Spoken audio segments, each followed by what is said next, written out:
Hello, salut à tous. J'espère que vous allez bien. Et aujourd'hui, on est reparti pour un épisode où est-ce qu'on parle de la désinformation. Alors, j'espère que ça vous plaira. Et surtout, vous connaissez déjà la musique. Abonnez-vous, appuyez sur la cloche de notification et partagez au maximum.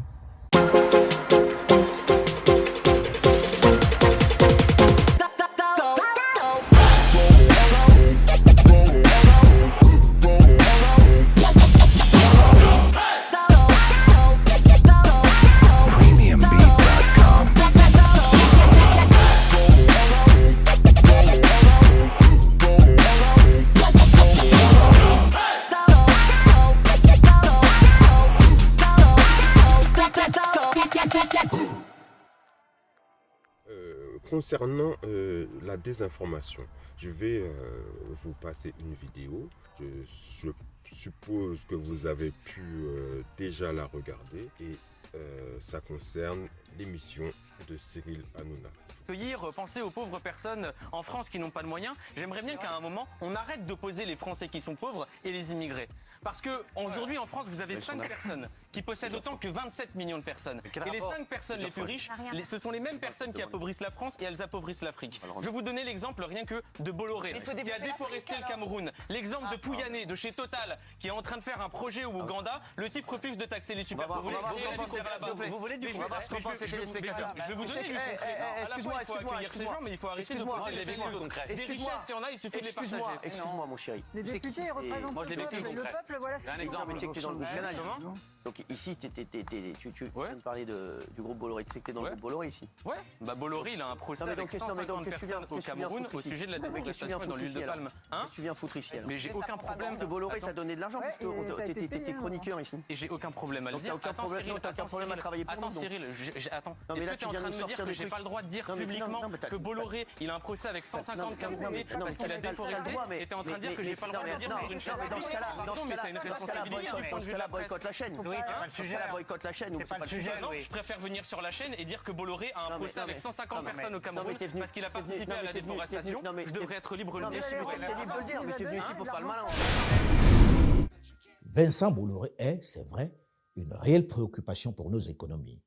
La situation de monopole qu'il occupe, en tenant souvent dans le même pays les ports, le chemin de fer et même une partie de l'agriculture et les médias, est inconcevable. Celui qui tient autant de secteurs clés est le vrai patron du pays. Si en plus il fait élire le prince, il est Dieu. Et lorsqu'on ajoute à cela les médias qui colonisent les esprits, qui façonnent le mode de pensée de la jeunesse, la boucle est bouclée. Vincent Bolloré sort de la salle d'audience sans un mot.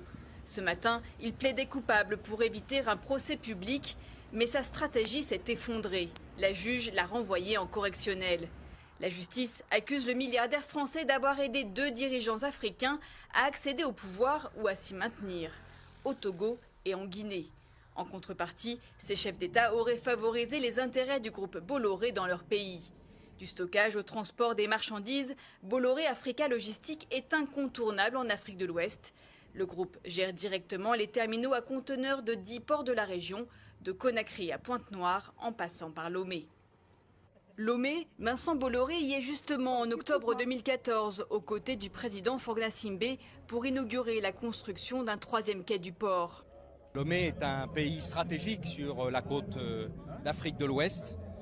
Et donc c'est naturel, avec un grand tirant d'eau, c'est naturel qu'on fasse un gros investissement ici.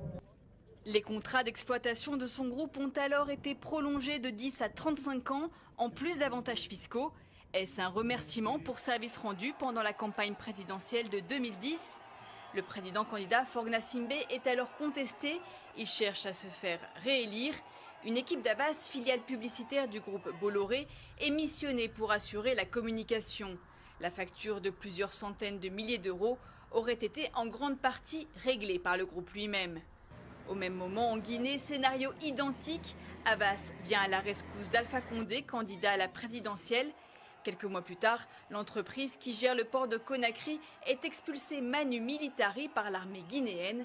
Dans la foulée, un décret présidentiel attribue la concession au groupe Bolloré. L'affaire devait trouver son épilogue ce vendredi. Après avoir toujours nié les faits, l'homme d'affaires a reconnu être coupable de corruption et d'abus de confiance. Il espérait ainsi éviter le procès en payant des amendes négociées en amont avec le parquet financier.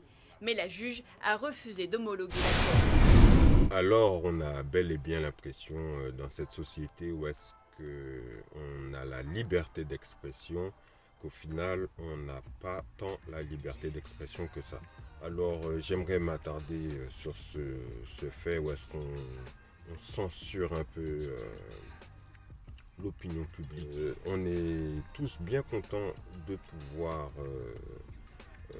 s'éclairer, s'alimenter et autres. Et vis-à-vis de l'électricité, le seul souci est qu'il faut vraiment le dire qu'il y a certains pays qui sont entre guillemets pillés pour pouvoir pour qu'on ait l'électricité ici. Voilà. Et donc voilà, on sait que dans les centrales nucléaires par exemple, que c'est l'uranium qui permet de pouvoir donner l'énergie à cette centrale pour qu'elle puisse être transformée en électricité par la suite. Maintenant, nous savons tous très bien qu'il n'y a pas forcément d'uranium dans ce pays, mais c'est pas vraiment là le problème, c'est le fait que l'achat de cet uranium, ou s'il y a vraiment un achat, il est complètement bradé. Donc il est vendu et acheté à un prix qui n'est pas le sien, de sa valeur dans le cours mondial, quoi. Donc ça a son importance. Et par rapport à ce qu'on a pu voir justement par rapport à la vidéo dans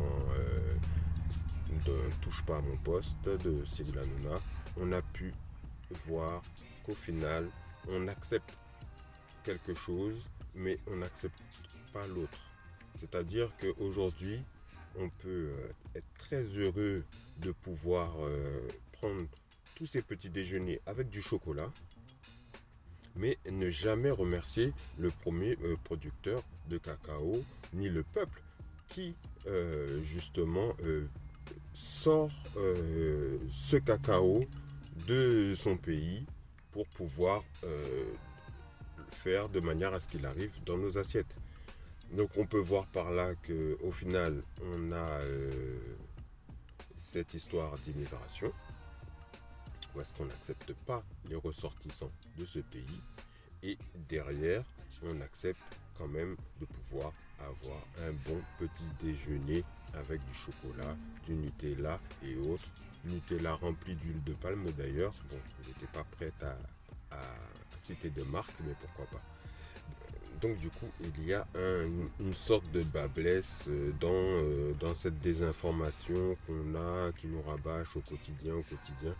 Et au final, il n'y a pas cet équilibre. Le fait que aujourd'hui, je me trouve dans ce fourgon aménagé, c'est aussi une manière de pouvoir moins être dépendant d'un système qui est en train de tomber petit à petit.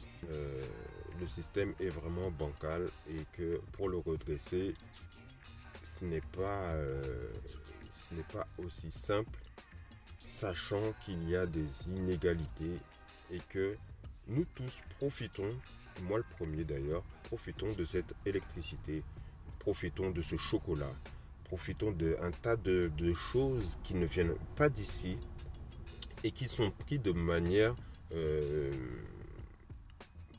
pas vraiment saine. Alors je ne suis pas contre un État, je suis contre la manipulation de certaines minorités contre une majorité qui fait qu'au final on jouit de certains privilèges qui n'en est pas pour d'autres.